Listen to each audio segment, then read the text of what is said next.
Economics of octane loss in gasoline desulfurizers. The key issue here is how the Tier 3 10 ppm gasoline sulfur specification affects octane loss in FCC gasoline desulfurizers, and how that is affecting octane supply and gasoline prices in the United States. I begin by pointing to three trends. First, the retail value of octane is 5 times higher than its historic level. Second, the octane loss in gasoline desulfurizers is 5 times higher than the industry was expecting for Tier 3. Third, the sulfur credit price is 5 times higher than a year ago. So octane price, octane supply destruction, and sulfur credit price have all quintupled. And those three metrics are all directly connected to the Tier 3 gasoline sulfur specification. Today I am going to focus on how our refining clients have been dealing with the impact of Tier 3. I will show 7 examples of Tier 3 opportunities for FCC gasoline desulfurizers. One example in each of these categories from real-life stories using hard data from those actual stories. This is the chart I flashed up earlier. It is delta RON octane on the y-axis versus product sulfur on the x-axis. We read this chart from right to left.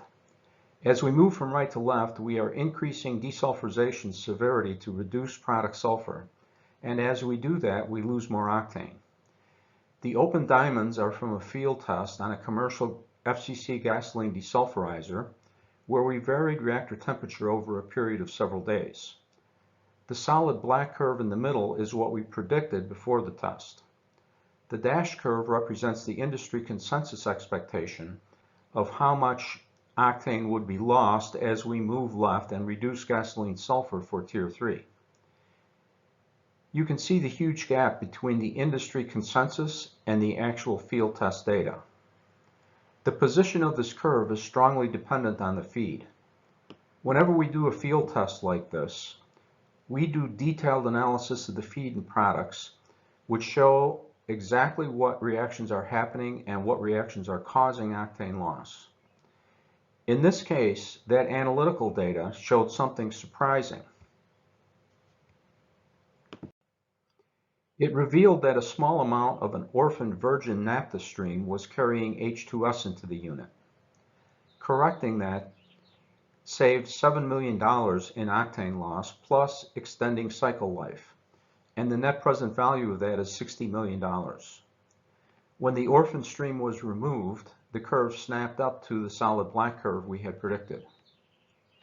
It is a good practice to do a field test like this on your unit and run our blood test on the feed and products, so you will know your performance curve and can see exactly what reactions are happening inside. And with the program we have set up for field testing, that is easy to do. Revamp opportunities. Here, the lower solid black curve represents what was measured in a performance test on another commercial unit, one which had no splitter.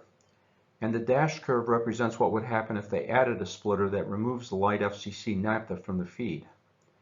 With a splitter, the light FCC naphtha bypasses the desulfurization reactor and is not subject to the octane destruction that occurs in the desulfurization reactor. This refinery ran a field test to measure their performance curve, the solid black one, and we ran our blood tests on the samples which proved this large benefit for the splitter, as shown by the separation between these curves, which is now not just an estimate, but is nailed by convincing hard data straight from that unit. This quantitative, site-specific analysis using our blood tests on field test samples proved the need for a new splitter, and the $25 million revamp project was quickly approved and funded within 1 month. The new splitter is now saving $27 million per year in octane for a net present value of $205 million. Process opportunities. Topso has a process called high octane technology, or HOT. The gold segment on this chart shows how it gives lower octane loss at very low product sulfur levels. This process has been available since 2017, but only one unit has been licensed so far. That one new Topsoe high-octane unit was licensed and designed, but the refinery got shut down just before construction. Topsoe also has a gain-sharing program for existing units, which allows a refinery to do a step test of a proprietary process modification to reduce octane loss when making very low sulfur product. This process modification could be implemented easily on some existing units with no capital investment. The gain-sharing program guarantees octane savings of $10 million per year, which corresponds to a net present value of $70 million. Catalyst opportunities.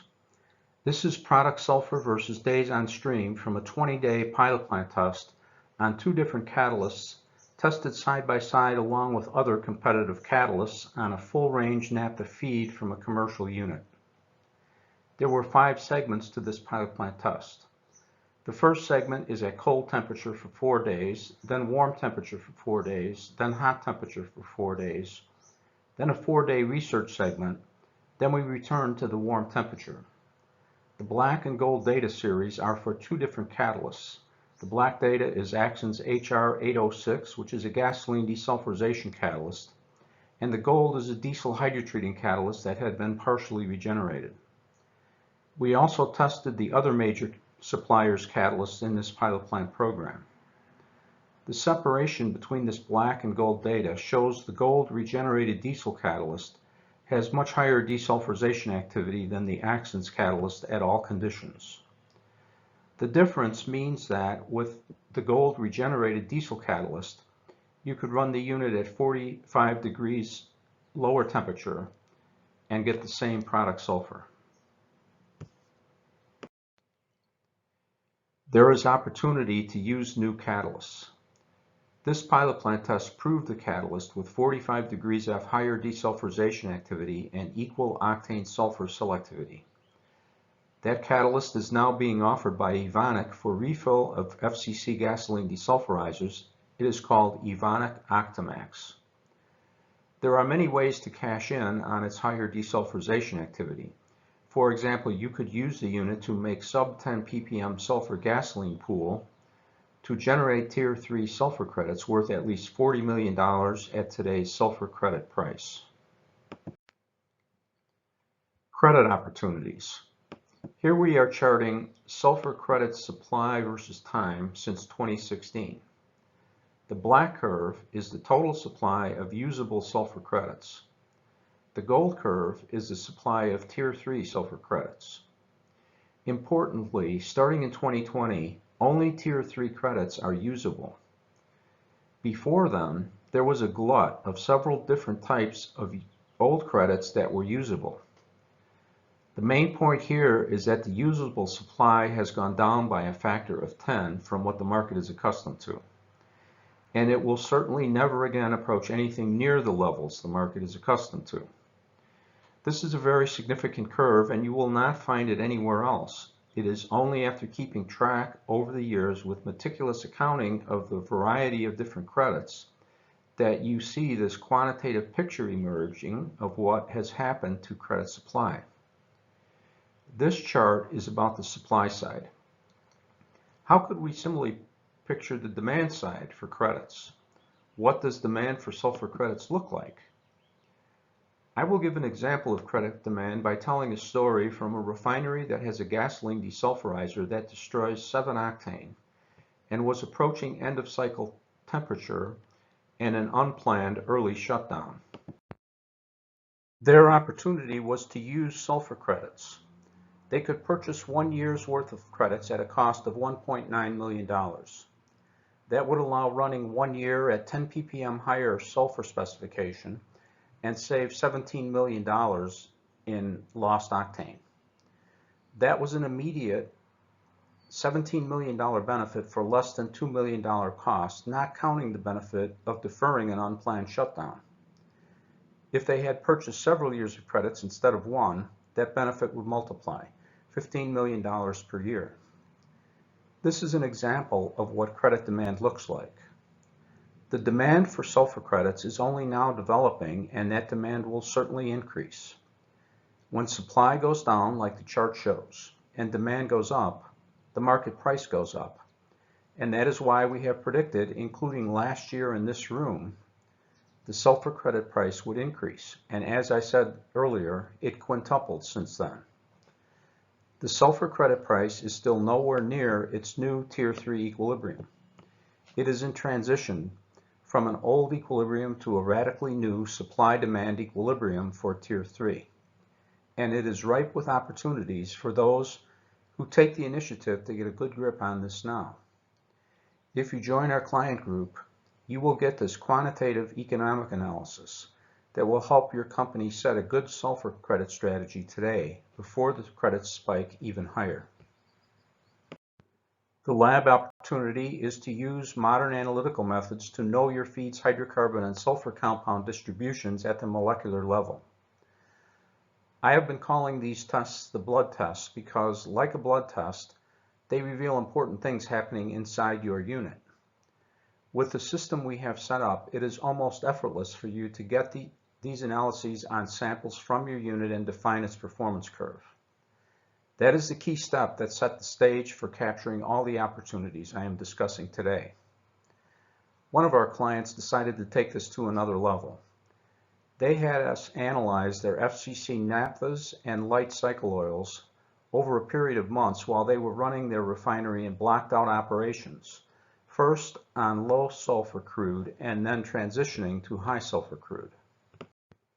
With that analytical data, we developed a site-specific spreadsheet that calculates the hydrocarbon type and sulfur compound distributions for any FCC naphtha feed or cut point they envision producing. This enables across-the-board feed optimization. They have not estimated a value for this, so I assigned a very conservative value of $15 million, which will come easily from better optimization of the FCC naphtha cut point.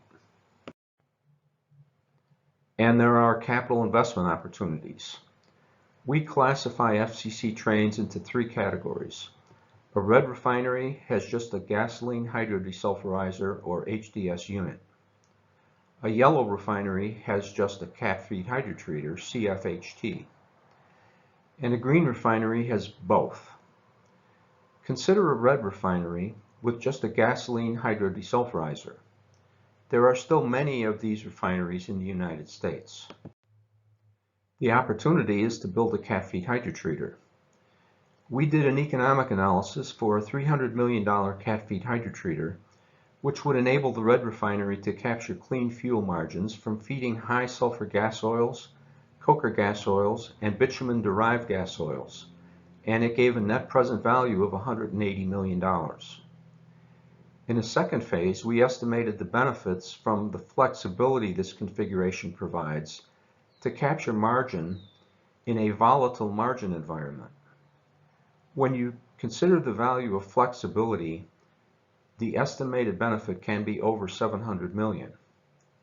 The first phase of this economic analysis was published in Hydrocarbon Processing in February, and I brought copies of that for you to take if you're interested. And the second phase of this economic study will be published in the July 2023 issue of Hydrocarbon Processing. So here's the 7 opportunities I discussed today. Gasoline desulfurizers are ripe with these opportunities. The first step is to run our blood test on your feed and product samples and define your performance curve.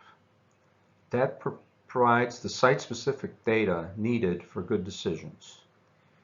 You can then also compare your unit's performance curve with others in the industry because we have done this on 19 commercial gasoline desulfurizers over 7 years, and that data is shared among our client group, as I have shared some of it with you today.